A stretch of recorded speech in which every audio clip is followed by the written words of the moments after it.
Hey everybody, welcome to another episode of the Unperfect Podcast. I'm Darlena Fields. I'm here with my husband to unpack another mind-blowing subject for you.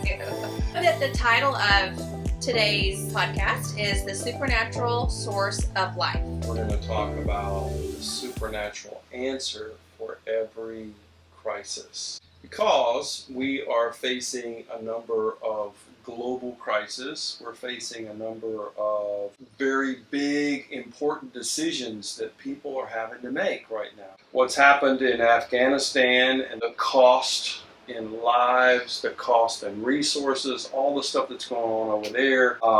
Domestically here in the United States, people are getting COVID, people are being pressured to take the vaccine.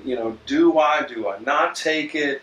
What am I supposed to do? And so many people are having to make really big decisions, and there's a lot of crisis. There's a lot of stress and pressure on people right now. Yes, I would say that we are living in a time of great uncertainty. And uncertainty typically causes people to be afraid of the future. So important to just refocus and gather ourselves and intentionally look to the Lord, look to the Word, which is our moral compass. I want to take people through what people typically do when they are in crisis. One of the things that I think is important is that people have to learn how to slow themselves down and be able to hear what's going on the inside. Because the root of all of this started way back in Genesis. It's interesting. He said in Genesis 1:29, he said, I'm giving you the fruit-bearing plants and the seed-bearing plants and the herbs.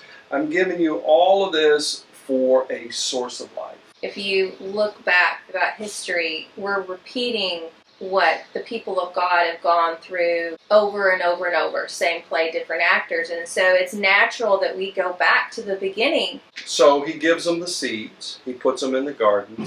And he says, you got two trees. Tree of life, tree of knowledge of good and evil. And so this tree, knowledge of good and evil, I don't want you to eat from that one. You can eat from everything else. And so there they are.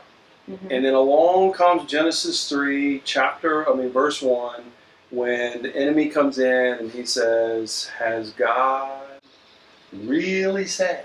In other words, did God really say that? Yeah. Is that what God said? Because if he can begin to get her to question and even doubt the source, God, doubt what she heard, doubt what it was all about, then he can pull her away, and then she becomes susceptible to the temptation.